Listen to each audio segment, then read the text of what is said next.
From delta H and delta S, we move on to delta G.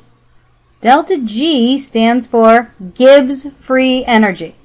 And just like delta H and delta S, it's a state function, which means we can do all those things that we could do with delta S and delta H. We can do that whole summation equation, add up all of the delta G's of the products minus the delta G's of the reactants and find a delta G for a reaction, just the same way you did with delta H and delta S. That's why in that table in the back of the book there are delta G values also. Now what delta G is a measure of spontaneity. We're talking about whether a reaction is spontaneous or not. Spontaneous means the reaction happens without any outside source, without any outside interference. For example, you have ice. You have water solid. At 0 degrees Celsius, it's going to melt. All by itself, nothing has to happen to make it. There's no catalyst needed. It totally and spontaneously melts at 0 degrees Celsius. It doesn't go backwards. The reverse reaction does not happen. It is spontaneous. So that's what spontaneous means. Now, delta G, if delta G is negative, that's an indication of a spontaneous process. Okay? Delta G is positive, that's not spontaneous. Now the most important equation in this whole section is this one. Delta G equals delta H minus T delta S. This says that the spontaneousness of a reaction, whether it is spontaneous or not, depends both on delta H and on delta S, and it depends on what temperature we're talking about here. Now we're assuming at this point that H and S are independent of temperature. That's not really true, but it's a pretty good assumption. Now, let's think about this equation very qualitatively. Lots of times on the test, they ask you about this ideas of this equation, but it's in the part of the AP test where you don't have a calculator. So they really usually don't ask you to find a particular number. What they want to know is the reaction spontaneous or not? Is delta G a positive number or a negative number? They don't ask you an exact number. So what we've got to think about is how to analyze this equation to determine if delta G is positive or negative. Let's say, for example, we have an exothermic reaction. Delta H, negative. Let's say also that we have a reaction in which the entropy increases. Disorder is increasing. Delta S, positive. Now this T is in kelvins. So kelvins, always positive. So think about this. We've got a negative number and we're subtracting a positive number. That means we're adding a negative, right? Subtracting a positive is the same as adding a negative. So that's a negative plus another negative. Delta G has to be negative. There's no temperature I could make up that would make delta G a positive number. So if it's exothermic and entropy increases, disorder entropy increases, you always have a spontaneous equation. Always. Let's think of another set of conditions. Let's say delta H is positive. I have an endothermic reaction. And let's say the disorder is decreasing. Delta S is negative. Once again, T is always positive, so that's not changing our signs at all here. Well, now I've got a positive subtracting a negative. That's the same thing as adding a positive. Under these conditions, endothermic and decrease in disorder, or an increase in order if you prefer, this reaction is not spontaneous. It's never going to be spontaneous. Delta G can only be positive. Positive plus a positive always gives me a positive.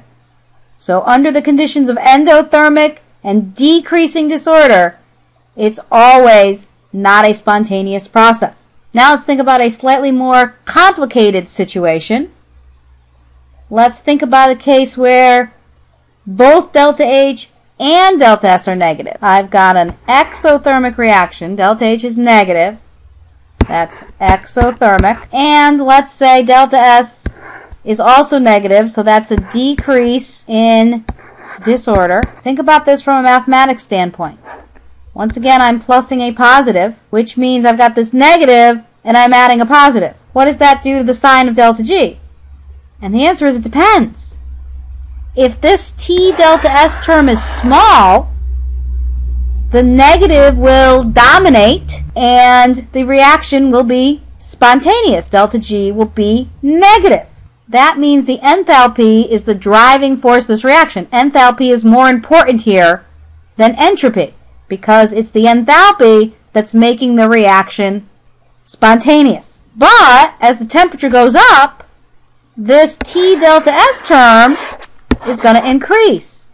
Eventually, there's going to come a point where this positive T delta S term overwhelms this negative delta H term.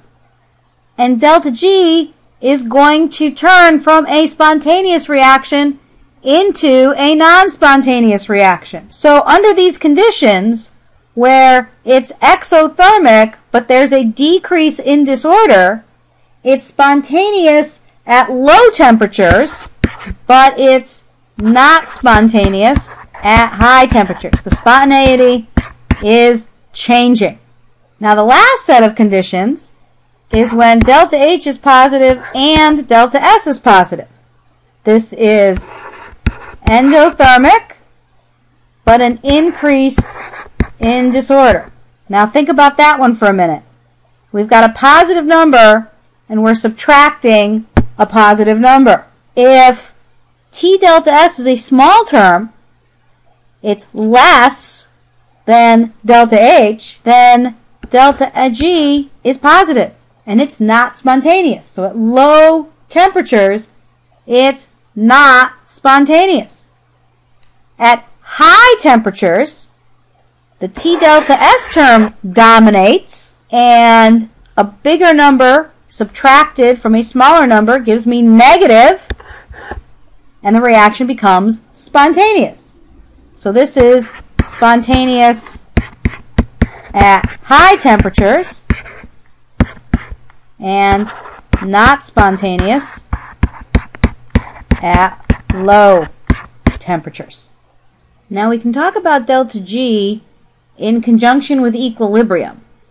The equation that we want is delta G equals delta G standard. That means, again, delta G at 1 atmosphere and 25 degrees Celsius plus RT natural log of Q. Remember Q?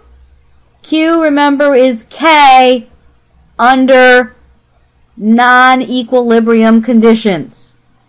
Alright, so what we're saying here is delta G at other than standard conditions can be figured out using this equation. Now, once I am at equilibrium, then delta G equals 0. I can move delta G standard over, and I get delta G standard equals negative RT, the natural log of K. And I can figure out K by saying E, that's the exponential function, to the negative delta G standard over RT is equal to K. That R, by the way, is the gas law R, but it's the energy units, 8.3144 joules per Kelvin mole, and of course temperature must be in Kelvin. Now, let's think for a minute about this equation. Delta G standard equals negative RT ln of K. R we know is a constant. 8.3144, and it's positive. T, we know, kelvins, again, positive, always. There's a negative sign here. So if the ln K term is positive, then this negative sign there is the only negative, and delta G is negative, and it's spontaneous. If ln K is negative, then those negative signs cancel each other out. Delta G is positive, and the reaction is not spontaneous. Well, think about what we know about a log function. If log K is positive, that means K is greater than 1. If ln K is negative, that means K is less than 1. So the bigger K is, the bigger the negative value of delta G.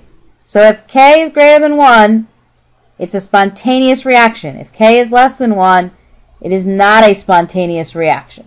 If, by the way, K is equal to 1, then the natural log of K is 0, and delta G is 0.